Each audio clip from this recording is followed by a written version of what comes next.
कहानी है रामपुर गांव की, जहां के मर्द महिलाओं को हमेशा नीचा दिखाने की कोशिश में रहते। अरे अभी तक खाना नहीं आया, क्या मुझे एक और शादी करने की जरूरत है? नहीं जी नहीं, ऐसा मत करना, वरना मैं कहाँ जाऊंगी। खाना लेकर मैं अभी आई जी।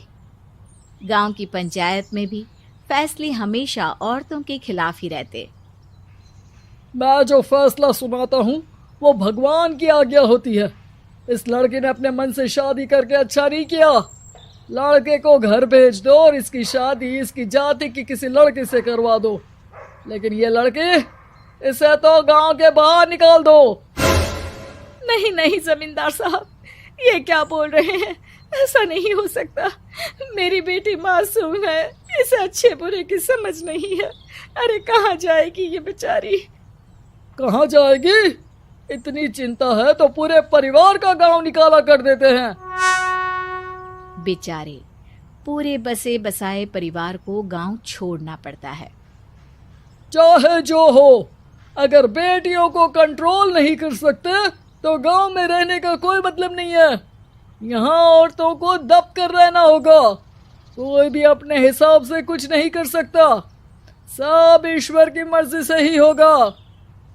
तभी गांव का एक आदमी दौड़ा दौड़ा आता है। सरपंच साहब, जमींदार साहब, वो कालिया है ना, उसकी बेटी पढ़ने के लिए शहर जा रही है। अच्छा, ये कब हो गया? और कालिया की हिम्मत कैसे हो गई ऐसा करने की? लेकर आओ उसे और उसकी बेटी को।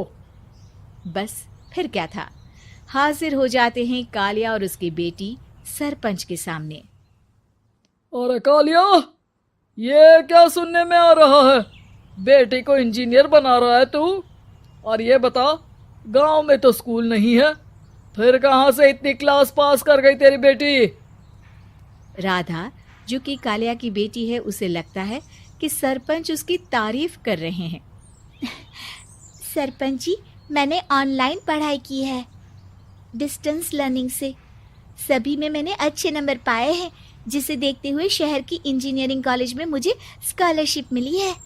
वाह जी वाह, क्या होती है ये? पहले तो ये बताओ, फिर आगे की बात करते हैं। पूरा गांव राधा की बात सुन रहा था और राधा बोलती जा रही थी। तो ऐसे मैं फ्री में एक अच्छी शिक्षा लेकर गांव में जो कुछ परेशानियां हैं, जैसे बिजली, पानी और इंटरनेट जैसी समस्याओं के लिए काम करूंगी। मैं गांव को शहर से जोड़ने के लिए पुल का निर्माण करवाने का प्रस्ताव रखूंगी। मुझे पूरी उम्मीद है कि जल्द ही हमारा गांव भी तरक्की की राह पर चल पड़ेगा। राधा की बात सुनकर सारे गांव वाले ताली बजाने लगते हैं। सरपंच को समझ नहीं आता कि वो क्या करे। चुप रह नादान लड़की, गांव के खिलाफ जाने के लिए तुझे गांव से बेदखल कर दिया जाएगा, वो भी पूरे परिवार के साथ। और हाँ, अगर ठीक से गांव में रहना चाहती है तो ये पढ़ाई लिखाई छोड़ दे। हम तेरे लिए गांव का कोई होनहार लड़का देखेंगे। तभी गांव का एक आदमी बोल पड़ता है। अरे नहीं नहीं सरपंच जी, राधा बिटिया जो बता रही है, अगर वैसा हो जाए तो हम लोगों को पैसा कमाने के लिए बाहर नहीं जाना पड़ेगा। हाँ जी, और ना ही कोसों दूर पानी के लिए भटकना पड़ेगा। हमारे बच्चे भी अच्छी पढ़ाई कर सकेंगे और आगे बढ़ेंगे, ना कि हमारी तरह खेती करते बैठेंगे।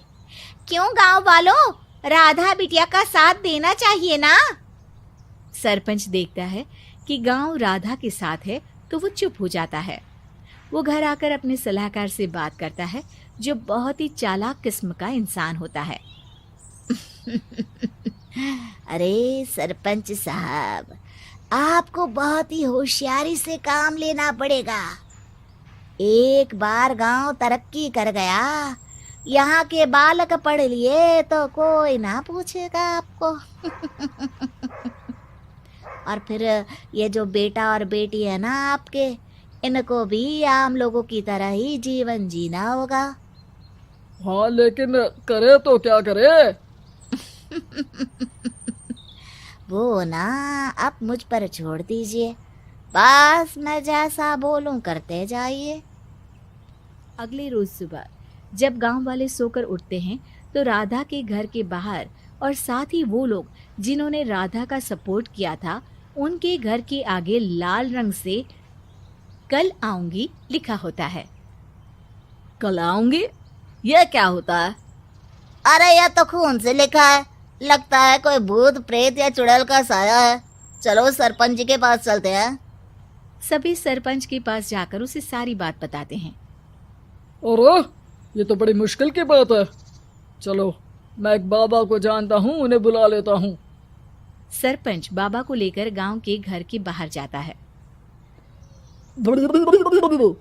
ओहो, तो ये वो चुड़ैल है जो उन लोगों को निशाना बनाते हैं जो गांव को बदलने का सपना देखते हैं। वो गांव को ऐसे ही संपन्न देखना चाहती है। वो नहीं चाहती कि कोई बाहरी यहाँ का कायाकल्प करे। क्या तुम लोगों में से किसी ने गांव को बदलने की सोच रखी है? तभी राधा की माँ रोते रोते आती है। मेरी राधा घर से गायब हो गई है। अरे कोई तो बचाओ, मेरी बच्ची कहाँ गई?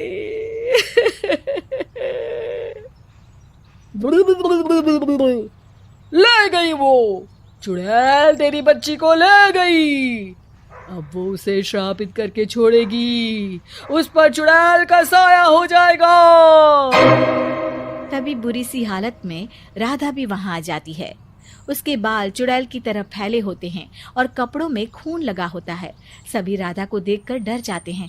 माँ, पता नहीं मुझे कौन उठा कर ले गया था। अरे दूर दूर हो जा चुड़ैल, अब हम लोग इस गांव में नहीं रुकेंगे। अरे कैसी बातें कर रहे हैं आप? कल तो आप मेरे भरोसे गांव का हुलिया बदलने, अपने बच्चों को पढ़ाने और तरक्की उन्नति की बात कर रहे थे, तो आज क्या हो गया आपको? ये फिर तुम लोगों को बहकाएगी। ये चुड़ैल गांव में आ चुकी है, ऐसे ही ये तुम्हारे घर के बच्चों को भी ले जाएगी। गांव वाले राधा को गांव से बाहर निकाल देते हैं। उसके माँ बाप रोते रहते हैं, लेकिन गांव वाले नहीं मानते। मैं भी अपनी बहन के साथ गांव के बाहर रहूंगा, लेकिन वो पढ़ाई नहीं छोड़ेगी। वहीं सरपंच के घर पर सलाहकार कहता है। देखा, सांप भी मर गया और लाठी भी नहीं टूटी। लेकिन अगले ही दिन सरपंच के घर के बाहर भी वही शब्द लिखे होते हैं और फिर सरपंच की बीवी कहती है, हमारी बेटी को किसी ने अगवा कर लिया है। तभी राधा का भाई वहां आ जाता है। अरे गांव वालों, मैंने सरपंच जी की बेटी को देखा था। वो चुड़ैल उसे उठाकर ले जा रही थी। अरे क्या मजाक कर रहे हो? नहीं नहीं सरपंच जी, आप नहीं जानते। वो चुड़ैल अब आपकी बेटी में आ जाएगी, जैसे राधा के अंदर आ गई थी। तभी सरपंच की बेटी वैसी ही हालत में वहां आती है जैसे राधा आई थी। पापा, पता नहीं कैसे मैं गायब हो गई थी। चुड़ैल, इसके अंदर भी चुड़ैल का साया है, मारो इसे। अरे नहीं नहीं, इसे भी राधा के पास गांव के बाहर ही भेज दो। अरे चुप रहो, मेरी बेटी कहीं नहीं जाएगी और चुड़ैल वुड़ैल कुछ नहीं होता है। अरे कैसे बात कर रहे हो सरपंच जी? आप तो बोल रहे थे कि आपका फैसला भगवान का ज्ञान होता है, तो अपने पर बात आई तो अब आप ऐसे बोल रहे हैं। अरे ना ना ना, आपको अपनी बेटी को त्यागना ही होगा। अरे बुलाओ बाबा को। राधा का भाई बाबा को ले आता है, जिसे अब गांव वालों के डर के कारण सच बोलना पड़ता है। मैं कोई बाबा नहीं हूँ, मैं तो मोची था। ये सलाहकार महोदय ने मुझे कहा था एक्टिंग करने को। अब वो मुझे पैसे देने वाले हैं। अब मुझे माफ कर दो। गलती हो गई, मुझे माफ कर दो। तभी वहां राधा आ जाती है। देखा सरपंच जी, जब गांव के बच्चे साक्षर होंगे तो आप जैसे लोगों की चालाकी नहीं चलेगी।